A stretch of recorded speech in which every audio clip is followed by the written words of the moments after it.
అనురాధ గారిని వింటుంటే మనకు తెలియని ఎన్నో చరిత్రలు ఆవిడ చెప్పే వరకు ఇవన్నీ మనకు తెలియవు. ఇటువంటి చరిత్రల చిట్టా బోల్డంతా ఈ దేశం అంతా పరుచుకొని ఉంది.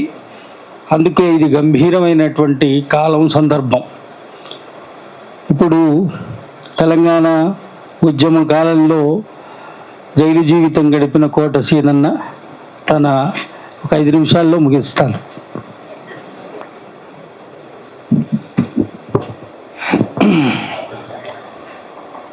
సభాధ్యక్షులు, వేదిక మీద ఉన్నటువంటి పెద్దలందరికీ, అదేవిధంగా ముందున్నటువంటి మిత్రులందరికీ కూడా ఉద్యమ నమస్కారాలు. వాస్తవానికి ఈరోజు ఈ పుస్తకావిష్కరణ కార్యక్రమంలో నేను కూడా అక్కడే కూర్చొని విందామని వచ్చాను. కానీ నాకున్నటువంటి అర్హత ఏంటంటే తెలంగాణ ఉద్యమంలో 136 కేసులు, 4 సార్లు జైలు జీవితం. తెలంగాణ సాధించిన తర్వాత గత మాజీ ముఖ్యమంత్రి పాలనను ఎదిరించినందుకు, అప్పుడున్నటువంటి మోడీ అంటే వాళ్ళకున్నటువంటి దోస్తానను విప్పి చెప్తున్నందుకు ఈ రాష్ట్రంలో ఒక విద్యార్థి నాయకుడి పైన అత్యధిక ఉపా కేసులు నమోదైంది నా పైనే. అంటే ఒక సంవత్సర కాలం ఉపా కేసులలో అటు ఆసిఫాబాద్ జైల్లో, ఇటు చెర్లపల్లి జైల్లో సంవత్సర కాలం జైలు జీవితం గడిపాను. మొత్తంగా 9 ఉపా కేసులు నా పైన ఇప్పటికీ నేను కోర్టుల చుట్టూ తిరుగుతూనే ఉన్నాను. వాటితో పాటు తెలంగాణ ఉద్యమ కేసులు కూడా మొన్ననే రీసెంట్లీ ఒక 2 అంటే అక్విటల్ కావడం జరిగింది. సో మిత్రులారా, ఈరోజు చందమామను ఎంతకాలం బందీ చేయగలరనే పుస్తకావిష్కరణకు మనం సందర్భంగా నా జైలు అనుభవాలు వాటిని మాట్లాడుకోవడానికి కోసం నాకు వేదిక మీకు నన్ను ఆహ్వానించడం జరిగింది. చందమామను అమావాస్య రోజు మాత్రమే బందీ అయిందని మనం అనుకుంటాము. అది మనకు మాత్రం ఆ రోజు కనబడదు, కానీ అది ఇంకో చోట వెలుగును పంచుతూనే ఉంటుంది. మనకు మాత్రం ఆ రోజు కనబడదు, కానీ ఎందుకంటే చందమామ ఇంకో దిక్కు కనిపిస్తుంటుంది ఇంకో ప్రాంతంలో. కాబట్టి ఆ ప్రాంతంలో దాని వెలుగును ఎవరు కూడా ఆపలేరు అనేది తెలుసుకోవాల్సినటువంటి విషయం. కాబట్టి జైల్లో ఉన్నప్పుడు నాకైతే చందమామను చూసే అవకాశం కలిగింది చెర్లపల్లి జైల్లో. మిగతా ఆసిఫాబాద్ జైల్లో ఉన్నప్పుడు కనబడకపోయేది, మొత్తంగా చీకటి ఉండేది. అది కుమరం భీం ఉన్నటువంటి జైల్లో ఆ బ్యారెక్లనే ఒక రకంగా ఉద్యమకాడిగా చాలా గర్వంగా ఫీల్ అయ్యేవాడిని. ఈ బ్యారెక్ అంటే అందులో ఉన్నటువంటి ఒక వాటర్ అది చెప్పాడు, ఈ బ్యారెక్ను కడిగిచ్చింది అది రిపేర్ చేయించడానికి కోసం. ఇందులో కుమరం భీం అప్పుడు అరెస్ట్ చేసినప్పుడు ఆసిఫాబాద్ కుమరం భీము ఈ బ్యారెక్లోనే ఉన్నాడు, ఈ పాత దీంట్లోనే ఉన్నాడు అని చెప్పాడు. చాలా గర్వంగా ఫీల్ అయినా నేను. అంటే ఒక ఉద్యమకాడిగా కుమరం భీం ఉన్నటువంటి బ్యారెక్లో నేను ఉన్నాననేటువంటి దాన్ని చాలా హ్యాపీగా ఫీల్ అయ్యాను. తెలంగాణ ఉద్యమ సందర్భంలో నేను జైల్లో ఉన్నప్పుడు ఎదుర్కొన్నటువంటి అనుభవాలు వేరు. అంటే ఆ ఉద్యమ కాలంలో నేను చెంచల్గూడ, చెర్లపల్లి జైల్లో ఉన్నప్పుడు మమ్మల్ని అందులో ఉన్నటువంటి ఖైదీలు కానీ, అదేవిధంగా ఆ అంటే జైలు ఉద్యోగస్తులు కానీ వాళ్ళందరూ కూడా అంటే ఒక ప్రాంతీయ విభేదాలు చూసేటువంటి అధికారి ఒక ఎస్ఐతో ఒకసారి 2 సార్లు గొడవైంది అంతే చెంచల్గూడలో. కానీ మిగతా కింది స్థాయి ఉద్యోగస్తులు అందరూ కూడా మమ్మల్ని మన వాళ్ళు హీరోలు, వీరులు అనే రీతిగా మమ్మల్ని చాలా బాగా చూసుకున్నారు జైల్లో. మాకు ఎలాంటి ఇబ్బంది లేకుండా చూసుకున్నారు. కానీ తెలంగాణ సాధించిన తర్వాత నేను ఊపా కేసులో ఆసిఫాబాద్ జైలుకి వెళ్ళిన తర్వాత అక్కడ వేరే. ఎందుకంటే నేను ఎవరితో మాట్లాడకూడదు.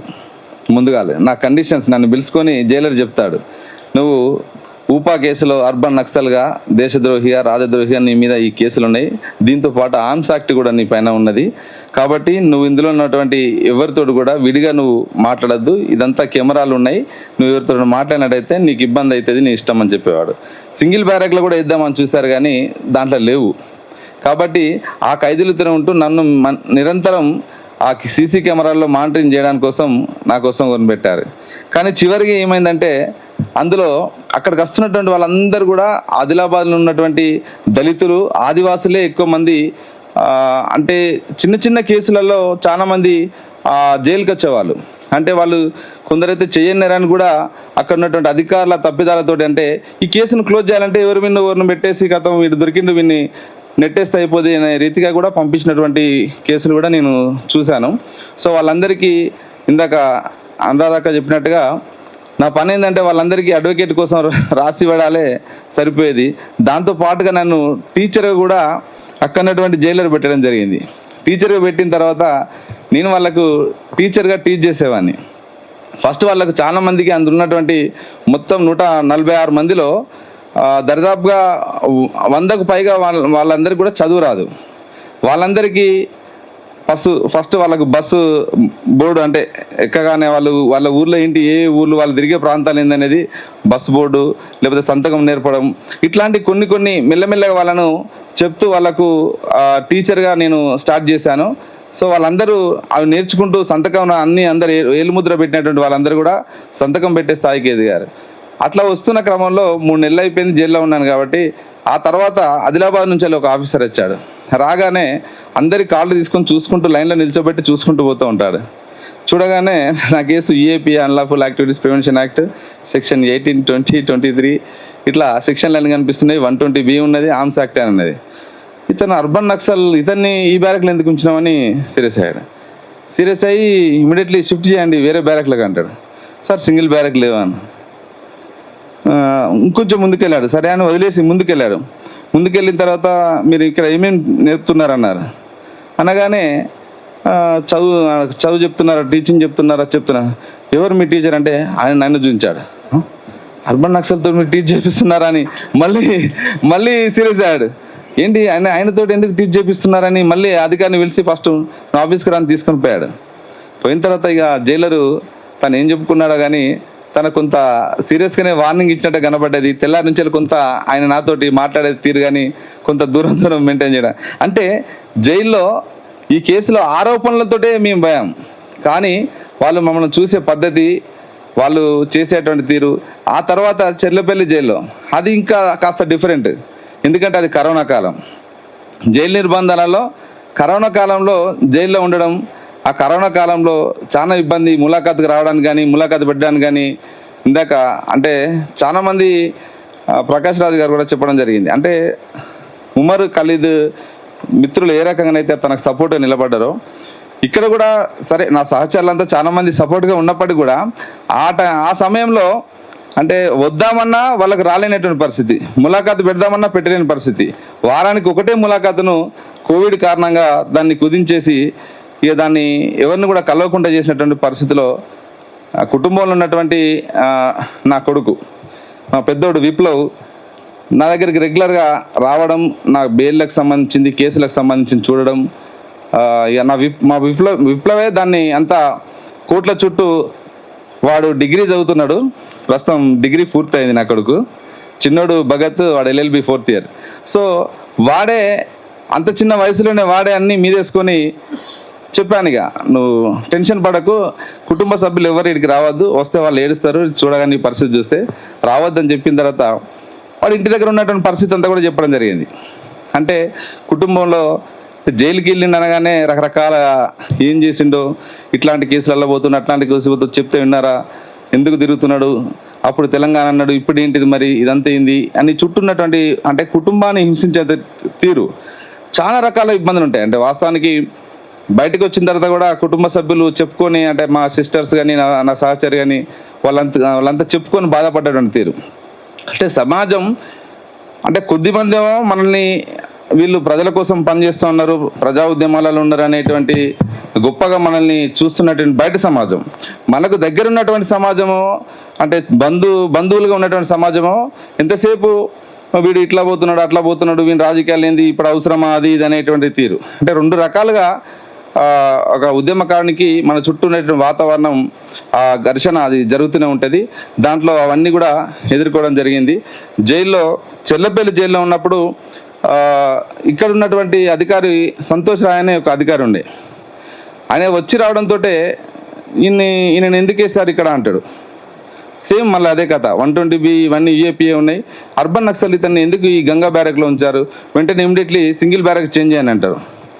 జైల్లోకి నేను వెళ్ళగానే అక్కడ ఉన్నటువంటి అధికారి ఫస్ట్ అడిగారు, మరి నువ్వు యూనివర్సిటీ స్కాలర్ అంటున్నావు, మరి నీ పైన ఈ కేసులు కాబట్టి నేను సింగిల్ బ్యారక్ పంపుతామన్నారు. సార్ అవి నా పైన ఆరోపణలు మాత్రమే, నేను సాయుధంగా నేను ఆయుధం వేసుకొని అడవిలో నేను పనిచేయలేదు, జస్ట్ ఆరోపణలతో మాత్రమే అర్బన్ నక్సల్ అనేటువంటి కేసు పెట్టారు, కాబట్టి నేను జనరల్ బ్యారక్లోనే ఉంటాను సార్ అని చెప్పాను. ఎందుకంటే సింగిల్ బ్యారక్లో ఉంటే ఎట్లుంటుంది అనేది మన మిత్రులు చాలాసార్లు చెప్పినప్పుడు విన్నాను. కాబట్టి నేను అక్కడికి వెళ్ళిన తర్వాత సంతోష్ రాయ్ ఏం చేశారంటే, ఈయన ఎందుకు ఉంచారు ఇక్కడ సింగిల్ బ్యారక్ షిఫ్ట్ చేయాలంటాడు. ఎందుకు కారణం ఏంటంటే జనవరి 26 వచ్చింది. ఆ రోజు అందులో ఉన్నటువంటి మా జైలరు వీళ్ళకి జనగణమన పాడడం ఎవరికైనా నేర్పండి అని అన్నారు. ఎవరు నేర్పంటే యూనివర్సిటీ లీడర్ కదా నువ్వు నేర్పు అన్నారు. జనగణమన పాడమని ఒక ముగ్గురిని ప్రిపేర్ చేయించాను. చేయించిన తర్వాత లాస్ట్కి ఏమన్నా వాళ్ళు నన్ను అడిగారు, భారత రాజ్యాంగం వర్ధిల్లాలని చెప్పమని చెప్పాను. అది నేరం అయిపోయింది సంతోష్ రాయ్కి. ఈ నినాదం జోహార్ బాబాసాహెబ్ అంబేద్కర్, భారత రాజ్యాంగం వర్ధిల్లాలి, ఇవి రెండు జనగణమన వాడిన తర్వాత వాళ్ళు స్లోగన్ ఇచ్చారట. ఎవరు మీకు చెప్పిందని వాళ్ళని ముగ్గురిని పక్కకు తీసుకొని పోయి ఇన్వెస్టిగేషన్ చేస్తాడు Santosh Rai, superintendent, jail superintendent. ఎవరు మీకు చెప్పిందంటే పలాని ఎవరని పిలిపిసరికి మళ్ళీ అర్బన్ నక్సల్ అని కనబడ్డా ఎదురుగా. ఆయన ఆ వీరావేశంతో ఎదిగిపోయి ఆఫీసర్ మీదకి, ఆ జైలర్ మీదకి చిందులు వేస్తూ ఉన్నాడు. ఇక అంటే భారత రాజ్యాంగం వర్ధిల్లాలంటే కూడా ఆ జైలు సూపరింటెండెంట్ దాన్ని తీసుకోలేకపోతా ఉన్నాడు. అంటే స్లోగన్ అంటే ఈ ఖైదీలు స్లోగన్ ఇవ్వడం ఏంది అంటే ఇవ్వకూడదా, నేరమాది? కాబట్టి జైల్లో ఎట్లా అధికారులు బిహేవ్ చేసే పద్ధతి ఎట్లుంటుందంటే, వాస్తవానికి చెల్లెపల్లి జైల్లో ఉన్నప్పుడు నేను చాలా అంటే 6 నెలలు ఉన్నప్పుడు కూడా ఎప్పుడు కూడా అధైర్యపడలేదు. ఎందుకంటే నాకు ప్రతినిత్యం సాయిబాబా గుర్తొచ్చేవాడు, వరవరావు సార్ గుర్తొచ్చేవారు. ఎందుకంటే ఆ వయసులో 90% వికలాంగుడుగా ఉండి సాయిబాబా ఉండగలేంది నాకేమైంది, అన్నీ చక్కగానే ఉన్నాయి కదా అని 6 నెలలు కాకపోతే ఏడాదికైనా బయటకు వెళ్తా, ఏడాది కాకపోతే 2 ఏళ్ళకైనా బయటకు వెళ్తా అనేటువంటి ఒక మొండి ధైర్యంతో ఎవరొచ్చినా నవ్వుతూ పలకరించి పంపించానే తప్పితే ఏ ఒక్క రోజు కూడా బాధపడుతూ జైల్లో అందరు కూడా అనేవాళ్ళు, ఏందన్నా నువ్వు ఏదో అత్తగారింటికి వచ్చినట్టుగా, ఏదో ఫంక్షన్కి వచ్చినట్టుగా ఎప్పుడు నవ్వుతూనే అందరినీ పలకరిస్తూనే ఉంటావు, ఎప్పుడు నీకు బెయిల్ రావాలని పోవాలని ఉండదా, ఎందుకు అది అని ఇట్లా అడిగేవాళ్ళు. చెప్పేవాడిని, నేను ఏం తప్పులు చేయలేదు కాబట్టి నా కేసు 6 నెలల వరకు బెయిల్ రాదు, కాబట్టి నేను బాధపడాల్సిన అవసరం లేదు, దాని గురించి ఆలోచించాల్సిన అవసరం లేదు అంటే అట్లా న్యాయవాదులు అండగా ఉండడం, బయట ఉన్నటువంటి మిత్రులు అండగా ఉండడం, ముఖ్యంగా జైల్లో ఉన్నప్పుడు నాకు బెయిల్ వచ్చినప్పుడు చాలా రకాలుగా బెయిల్ రాకుండా చేయడానికి కోసం కూడా అధికారులు కోర్టు దగ్గరికి వచ్చి కూడా వాళ్ళు పెట్టించినటువంటి కండిషన్స్ కూడా ఉన్నాయి. ముఖ్యంగా నేను 9 కేసులు ఊపా కేసులు ఎదుర్కొంటే దాంట్లో 5 కేసులలో ఒక పోలీస్ అధికారి ప్రత్యేకించి నా కోసం కేటాయించినటువంటి పరిస్థితి. ఆ అధికారి కోర్టు దగ్గరికి వచ్చి ఏం చేస్తారంటే, ఈయనకు షూరిటీలు అంటే 2 చోట్ల కేసు అక్కడ బెయిల్ రాగానే షూరిటీలు పెట్టేశారు. 3వ చోటు నుంచి ఏం చేశాడంటే వెంటనే లోకల్ షూరిటీని అడుగుతున్నాడు. లోకల్ షూరిటీ అంటే ఆ జిల్లాలో నాకు తెలిసిన వాళ్ళు, నా కోసం వచ్చేవాళ్ళు, ఆ కోవిడ్ సమయంలో ఎవరు చేసినా కోవిడ్ కాబట్టి బయటికి రావాలంటే తిరగాలంటే భయపడతా ఉన్నారు. సెకండ్ ఫేజ్ వస్తుంది 21లో. సో అట్లాంటి పరిస్థితిలో చాలా అంటే వాళ్ళు ఏం చేశారంటే వెంటనే ఆర్థికంగా 50,000 లక్ష రూపాయలు షూరిటీ పెట్టాలి ఒక కేసుకి. అట్లా 5 కేసులకి 5 లక్షలు పెట్టాల్సి వచ్చింది. ఇక్కడే ఉన్నాడు మా అన్న మదన్న సహకారంతో అప్పుడు జైలు నుంచి వెళ్ళి మా కొడుకు వెళ్ళి కలవగానే అన్న దానికి సంబంధించినటువంటి మొత్తంగా చూడడంతో ఈరోజు బయటికి రావడం జరిగింది. అంటే జైల్లో ఉన్నప్పుడు కుటుంబాలు ఎదుర్కొన్నటువంటి ఇబ్బందులు చాలా ఉంటాయి.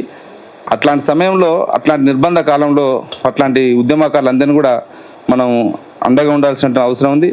సరే, ఈ నిర్బంధాలు ఎన్ని ఉన్నప్పటికీ కూడా ఇలా దేశం మొత్తం కూడా జైలు నోర్లు తెరుచుకున్నటువంటి పరిస్థితి, దేశం మొత్తం కూడా ఓపెన్ జైలుగా మారినటువంటి పరిస్థితి. దేశంలో మనం ఏం తినాలో, ఏం కట్టుకోవాలో, ఎట్లా ఉండాలో, ఏం మాట్లాడాలో అని ఇలా మనల్ని ఓపెన్ జైలు లాగా చేసి, ఈ ఓపెన్ జైల్లో ఇందాక నేను జైలు గురించి చెప్పాను, జైల్లో నేను ఎట్లుండాలో చెప్పినాను. కానీ ఇక్కడ బయట సమాజంలో కూడా మనందరినీ కూడా మానిటరింగ్ చేస్తున్నటువంటి మోడీ, అమిత్ షాలు, ఇలా సంఘ పరివార శక్తులు ఉన్నాయి. కాబట్టి వీటన్నిటి నుంచి వెళ్ళి ప్రజల్ని మనం కాపాడాలన్నా ప్రజా ఉద్యమాలు ఇంకా మరింత బలోపేతం కావాలి, ప్రజాస్వామిక ఉద్యమాలు ఇంకింత మరింత బలోపేతం కావాలి, ఇట్లాంటి ఫాసిస్ట్ చర్యల్ని ఎదుర్కోవాలి. దేశంలో మధ్య భారతంలో జరుగుతున్నటువంటి హింస ఈరోజు మనం చూస్తూ ఉన్నాం. ఇలా ప్రశ్నిస్తున్నటువంటి వాళ్ళను ఇలా గౌరీ లంకేష్ నుంచి వెళ్ళి, దబోల్కర్ నుంచి వెళ్ళి వరవరరావు వరకు, సాయిబాబా వరకు, స్టాన్సమ్ వరకు ఇలా వాళ్ళందరినీ ఇలా ఏ రకంగా నిర్బంధించి, ఎంత హింసించి అది ఇలా ఇబ్బంది పెట్టడం మనం చూసాం. కాబట్టి ఖచ్చితంగా నిర్బంధంలో మనం మాట్లాడకూడదు అంటే ఈ నిర్బంధంలోనే ఇలా మనం ఎటువైపు తేల్చుకోవాల్సిన పరిస్థితి.